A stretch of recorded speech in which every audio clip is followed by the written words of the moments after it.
Oh bah ça y est, c'est trahi, on voit ton coude. Donc juste ici, il y a Manon qui me prend en photo. Hein. Juste sache-le, direct, tu entends des clics. Si tu entends des pas autour de moi, je ne vais pas faire semblant que Manon n'est pas là. Manon est là, elle me prend en photo et je suis pas du tout gênée et c'est tout à fait normal. Bienvenue dans le bilan culture de janvier-février. On est là fin février. Peut-être qu'il y a des choses que je vais encore lire pendant le mois de février qui n'apparaîtront pas dans ce bilan culture, mais on est sur quelque chose de c'est pas grave, tu vois. Genre tu vas faire comme si on était déjà en mars, d'accord? Ok, très bien. On commence par les livres, ça va aller vite parce que je me suis dit que c'était une très bonne idée de me replonger dans l'univers de Twilight en lisant Midnight Sun de Stephanie Meyer. Qu'est-ce que c'est que ce bouquin de 800 pages que ça pourrait être une brique de ma future maison tellement c'est épais? C'est Stephanie Meyer qui a eu une idée brillante, à savoir de sortir un bouquin où c'est Edward Cullen qui parle. Midnight Sun, c'est le premier tome de Twilight, donc c'est la rencontre de Bella Swan et Edward Cullen, donc le truc que j'ai lu quand j'avais 12 ans, sauf que c'est du point de vue d'Edward Cullen. Donc comment te dire que mes hormones de la petite Lou de 4ème sont décuplées à la lecture de ce truc. C'est pas forcément extraordinaire, hein. Je vais pas te dire que c'est le roman de l'année, pas du tout. Mais le fait que ce soit, que je le lise en anglais, déjà ça me plonge beaucoup plus dans l'univers. Parce que la traduction elle est pas ouf honnêtement. Donc en anglais c'est vraiment top. Et en plus de ça, bah, c'est super agréable pour moi qui était accro à cette époque-là pendant tout mon collège. J'étais accro à cet univers-là, l'univers des vampires, de Twilight, cette bonté latente de ces vampires. Je trouvais ça brillant de la part de Stephanie Meyer d'avoir eu ces idées-là. Être dans la peau du personnage principal, c'est juste le top. En vrai, j'adore ça. C'est la Lou du montage et je me suis rendu compte que j'avais oublié de te dire un truc qui est quand même assez important pour moi parce que en fait, là dans ce que je te dis sur Midnight Sun, je dis juste que ça a ravivé les souvenirs d'il y a la moitié de ma vie, donc il y a 13 ans. Et en fait, il y a quand même autre chose que je trouve d'une grande qualité dans l'écriture de Stephanie Meyer, c'est la façon qu'elle a de décrire les sentiments des personnages, de décrire les émotions.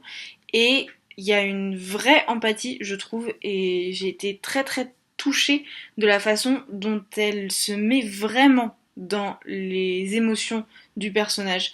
Et j'ai rarement vu, honnêtement, hein, après avoir lu quand même pas mal de bouquins dans ma vie, j'ai rarement vu une précision telle dans les ressentis. Voilà, je pense que c'est ça ce que je voulais dire parce que là on a l'impression que je dis qu'il n'y a pas vraiment de qualité du roman en tant que tel, mais si, ça c'est une très grande qualité. On continue la vidéo. J'ai quand même arrêté de lire Stephanie Meyer, là, le dernier Midnight Sun, parce que j'ai vu le film et que le film a tellement déçu que là, je suis en mode j'ai pas envie de continuer le livre, je vais attendre que les images du film disparaissent. J'en parle juste après, on revient sur les livres. J'ai commencé pour mon boulot d'énergéticienne, donc de praticienne en énergétique traditionnelle chinoise, c'est très long comme métier. J'ai commencé à lire Comprendre le Tao de Isabelle Robinet, c'est le mari de ma meilleure amie, je peux dire le mari, qui me l'a offert pour mon anniversaire. C'est un ami qui me l'a offert pour mon anniversaire. Je pensais que le titre Comprendre le Tao, ça me permettrait de comprendre le Tao. Ça ne me permet pas du tout de comprendre le Tao, c'est une catastrophe. J'ai l'impression que Isabelle Robinet, donc l'autrice, je ne sais pas qui c'est, j'ai l'impression qu'elle a fumé quelque chose. Je ne sais pas ce qu'elle a pris, mais moi mon objectif c'était d'avoir une forme de vulgarisation du Tao qui est la philosophie qui est un peu sous-jacente de la médecine chinoise, c'est le taoïsme. Grâce à ce bouquin, je vais un peu comprendre des textes très obscurs qui ont été écrits il y a 2000 ans, 1500 ans.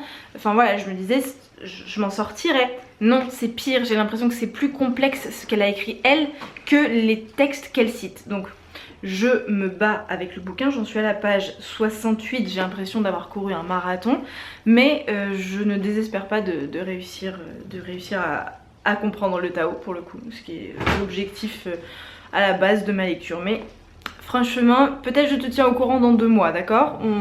Je ferai une mise à jour dans le bilan culture de mars-avril, ok? Après, niveau BD, j'en ai lu 2. Tu sais, je lis des BD le soir avant de m'endormir parce que ça me permet de me détendre et de penser à autre chose. Du coup, j'ai lu Cute. Nous avons été interrompus par mon voisin qui n'avait pas ses clés. Il m'avait manqué. hein, ce cher voisin. Donc je disais, Léo m'a offert pour Noël cette BD qui s'appelle Cute, qui a été faite par Sarah Grayli.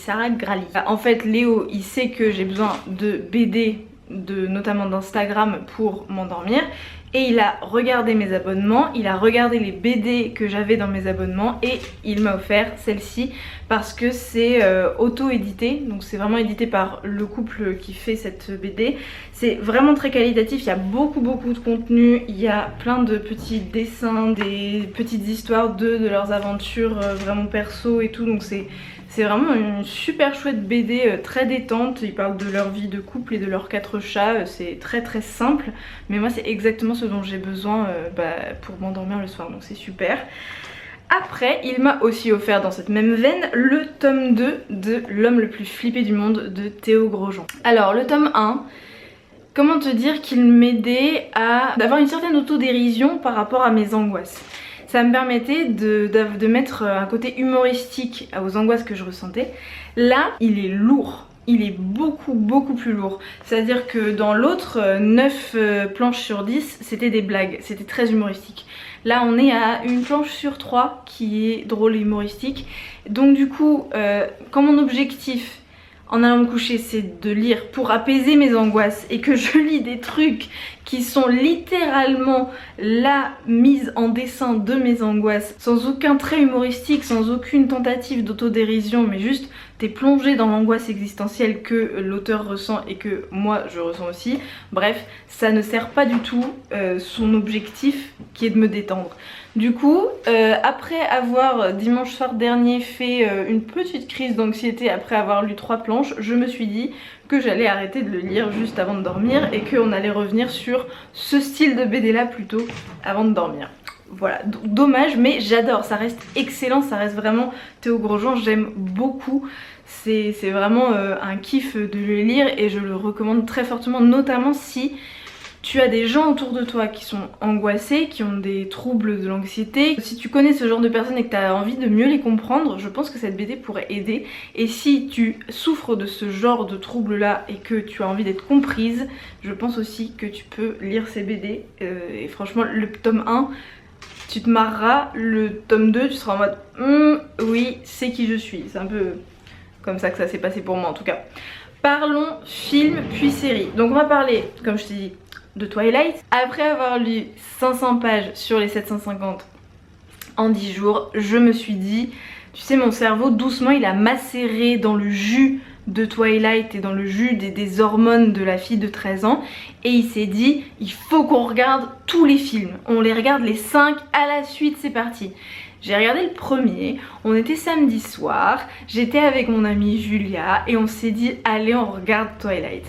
J'ai été insupportable pendant tout le film parce que toutes les 10 minutes je disais à Julia mais ça se passe pas du tout comme ça, c'est hyper problématique la façon dont c'est représenté dans le film, c'est grave, c'est nul, mais c'est n'importe quoi, ils ont tout mélangé. Enfin tu vois, j'étais ce genre de meuf, ça devait être trop chiant pour Julia.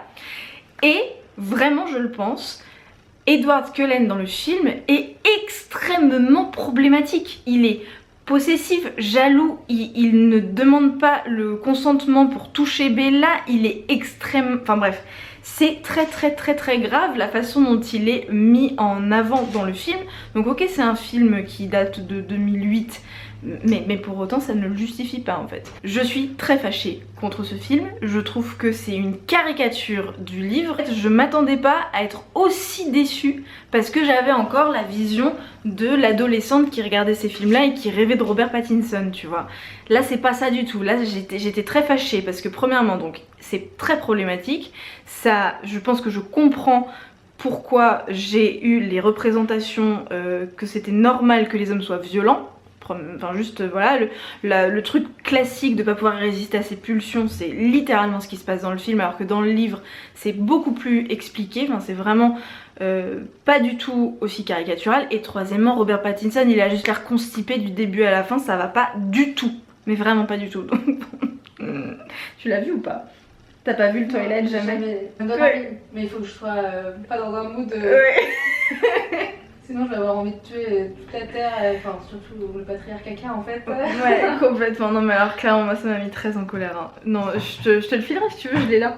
Je l'ai téléchargé Je n'ai pas payé pour le télécharger. Je viens de me rappeler, j'étais prête à le louer 3 € sur YouTube pour le voir. Mon dieu, heureusement que je l'ai pas fait. Ouais.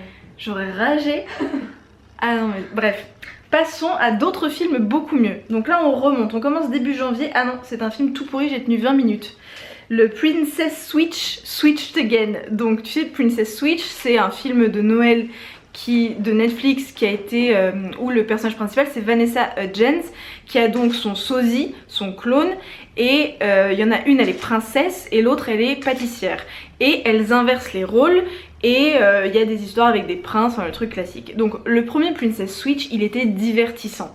Genre les acteurs étaient pas très bons mais c'était un film de Noël agréable.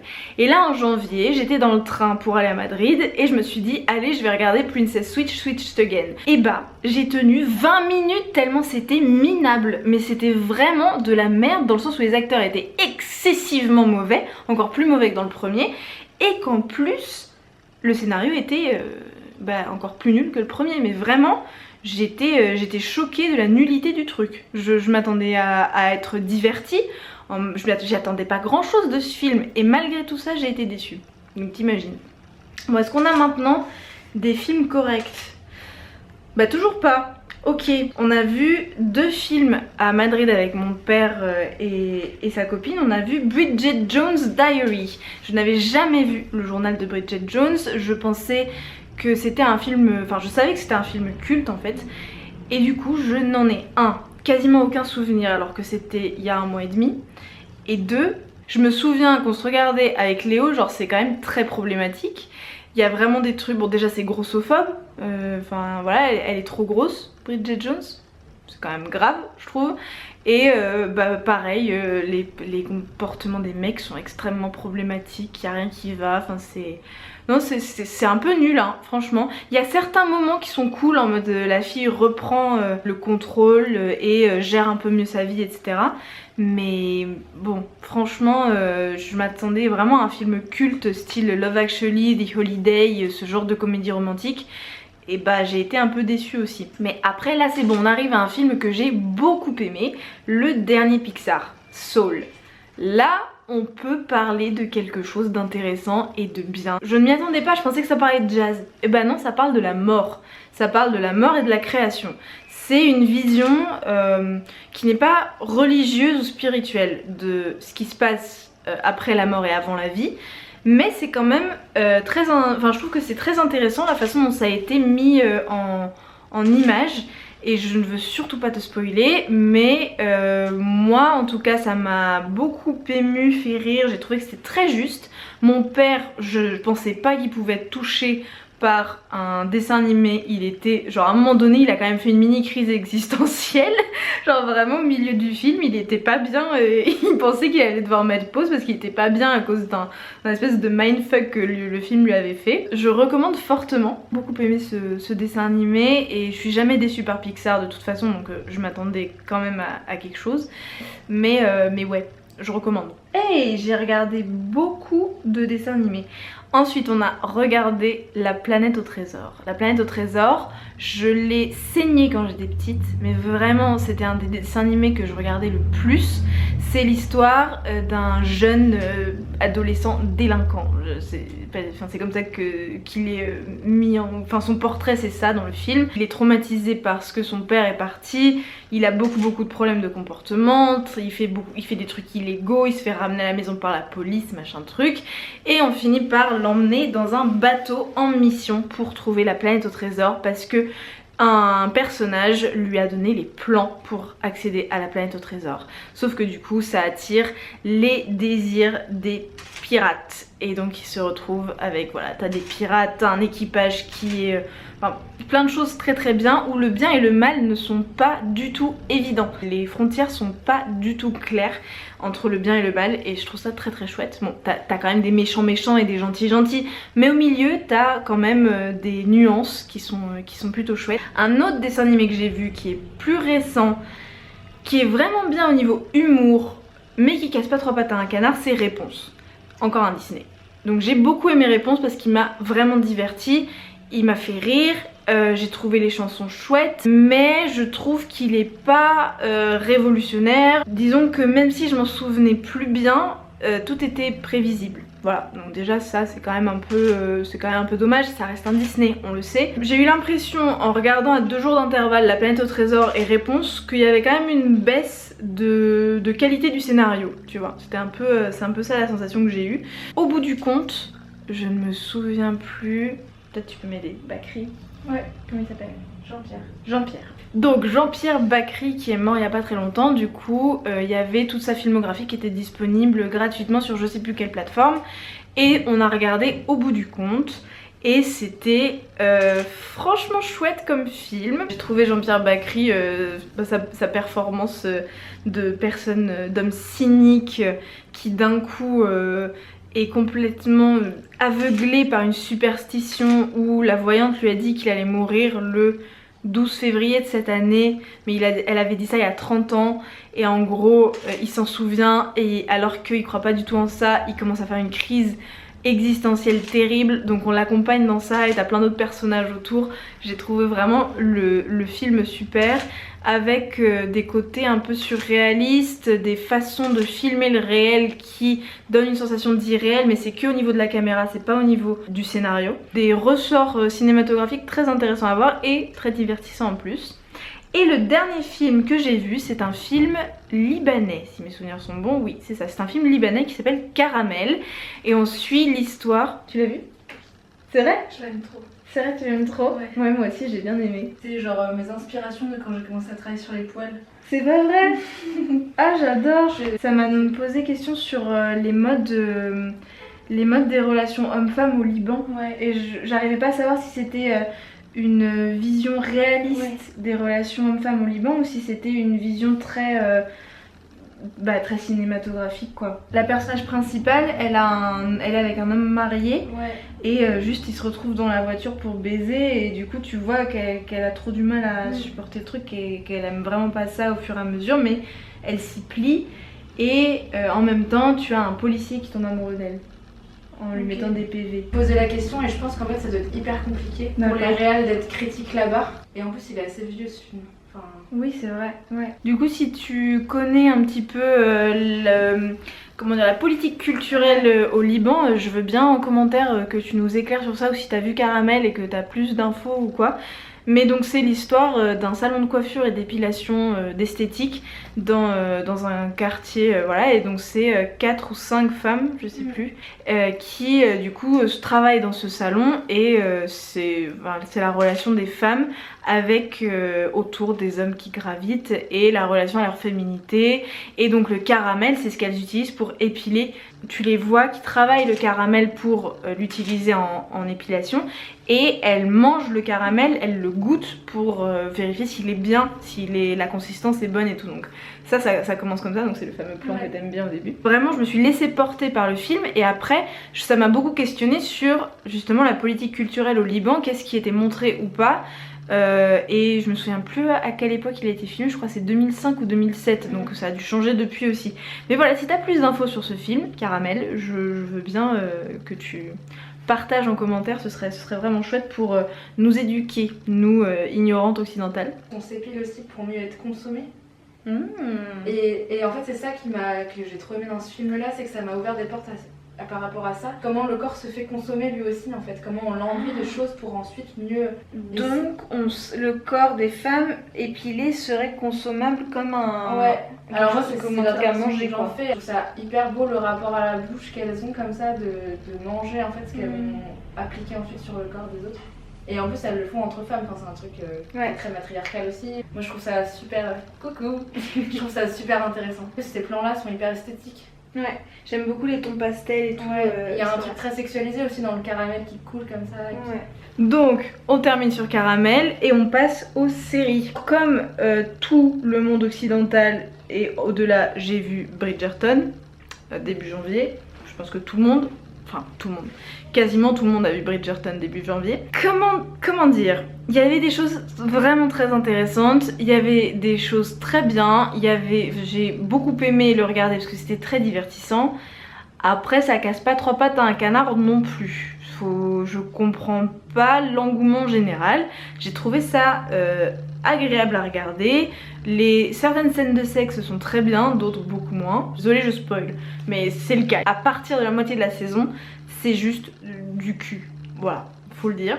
Donc oui, divertissant, agréable à regarder, mais pas non plus transporté, pas du tout. Par contre, je suis transportée par un truc qui est que pendant mon séjour à Madrid, j'ai réussi à rendre mon père accro à Jane the Virgin.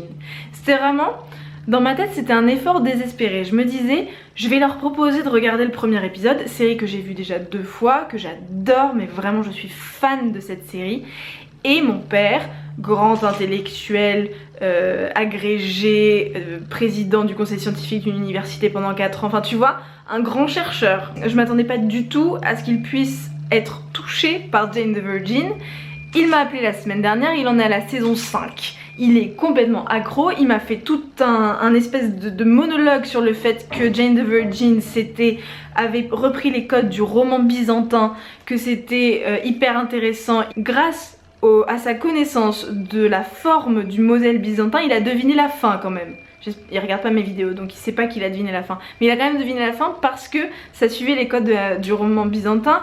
Il est fasciné par tous les personnages, il est fan de Petra, c'est genre son personnage préféré. Il dit que Jane me ressemble un petit peu, Rogelio de la Vega c'est son petit chéri, bref. Franchement, ça c'est le grand succès de ce séjour à Madrid, et juste pour ça, ça vaut le coup que j'ai été coincée dans la tempête de neige pendant 3 jours. Grâce à ça, on a regardé Jane the Virgin ensemble, on a binge-watché la moitié de la saison 1 ensemble, et juste pour ça, ça valait le coup que je sois coincée sous 1 mètre de neige pendant 3 jours. Après, on a regardé 2 autres séries là-bas que j'ai pas trop accroché. C'est des séries qu'il regardait lui avec sa copine Paloma, une femme très sympa, Paloma. Et du coup, j'ai regardé avec eux The Durrells et Endeavour, qui n'ont rien à voir. Donc The Durrells, c'est une adaptation d'un roman donc qui a, je pense, au moins 50 ans. Et en fait, c'est un roman qui était connu en Espagne. La traduction a été connue en Espagne, et donc la série est sur, je crois, OCS, HBO, je sais plus, sur une plateforme espagnole, alors que c'est une série anglaise qui date d'il y a pas très longtemps. C'est l'histoire d'une famille endeuillée par la mort du père, qui quitte l'Angleterre morne et pluvieuse et qui va s'installer, je crois, en Grèce. Je crois que c'est ça. Et j'ai regardé quelques épisodes et c'est pas mal, mais ça m'a pas du tout accroché. En fait, je trouve ça très noble de la part des réalisateurs de la série de ne pas avoir fait de cliffhanger, de ne pas avoir mis de suspense. Je trouve ça bien parce que du coup ça fait que c'est reposant. Mais en même temps, le récit ne m'a pas particulièrement accroché. Ça m'a juste donné envie de lire le livre. Voilà, c'est tout. Mais sinon, à part ça, ouais, j'ai pas particulièrement accroché à la série. Même si elle était très jolie, les acteurs très bons, je sentais qu'il me manquait quelque chose. Il manquait, je pense, une empathie pour les personnages dans la façon dont c'était filmé. C'est l'impression que ça m'a donné. Et Endeavour, c'est une série anglaise qui suit un enquêteur, c'est un peu un Sherlock Holmes moderne, sauf que c'était décevant. J'ai regardé 2 épisodes avant de me faire un avis, et après j'ai arrêté de regarder avec eux parce qu'en fait on te mène en bateau, l'épisode dure 1h30, on te mène en bateau pendant 1h10, on explore plein de pistes, donc t'as genre une dizaine de pistes auxquelles on réfléchit, sauf que dans les dernières 10 minutes de l'épisode on te fait une résolution express où toi t'avais pas les clés dans les indices au début, ça n'a pas été mentionné, et donc du coup t'es surpris, mais pas surpris en mode oh mon dieu mais oui c'était ça, comme quand tu regardes Sherlock, tu vois. Non, c'est vraiment ah bon, c'est genre on m'a pas dit ça au début, donc on me sort ça au dernier moment, un élément que j'avais pas eu dans le reste. Donc tout le fun d'essayer de trouver en même temps que l'inspecteur ou avant l'inspecteur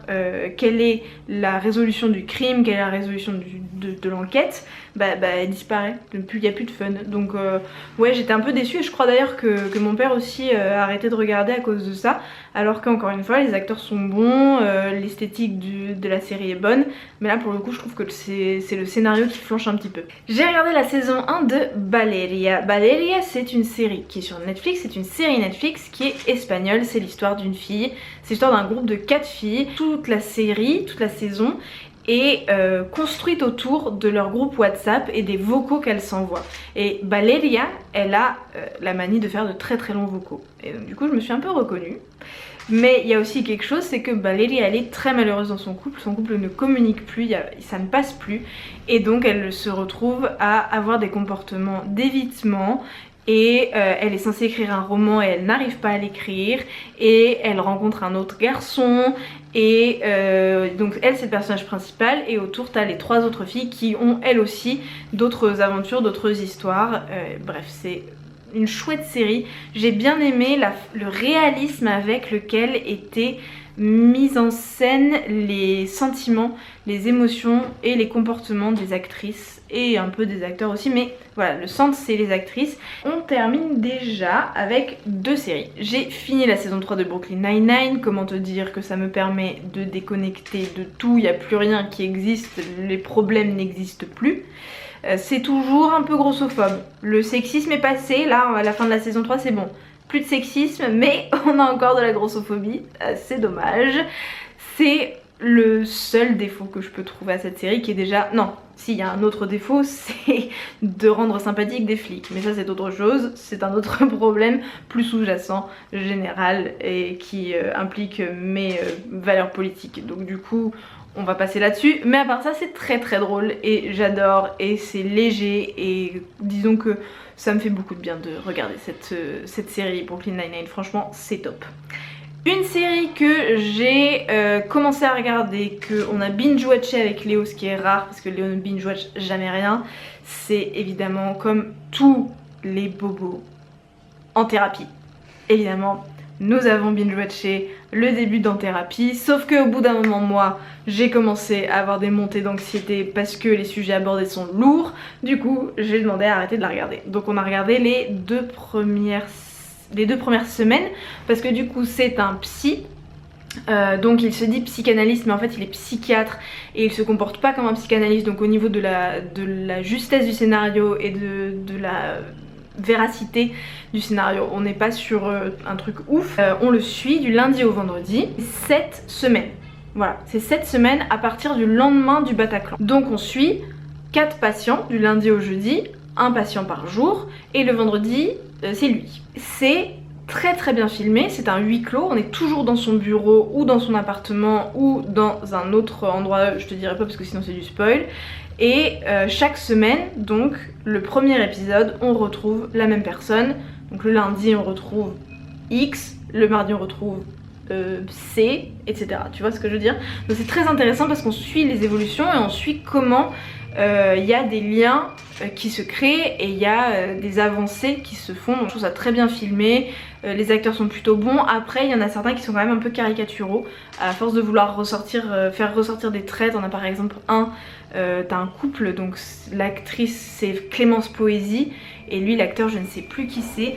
Il est particulièrement infect et détestable, mais c'en est trop en fait, c'en est caricatural. Le flic qu'on retrouve le mardi, franchement pareil, il est un peu trop caricatural. Il y a de grands points forts à cette série et vraiment ça donne envie de continuer à la regarder, mais je trouve aussi qu'il y a quand même pas mal de points faibles, voilà, notamment le fait que ça se passe pas comme ça dans un bureau de psy, et si t'es jamais allé voir un psy et que tu t'attends à trouver ça, tu vas être très déçu. Franchement tu risques d'être très très déçu. Voilà, je pense que j'ai terminé. Laisse-moi vérifier. Je t'ai tout dit, le bilan culture de janvier-février est terminé et il a duré une éternité comme d'habitude. Merci beaucoup d'être encore là.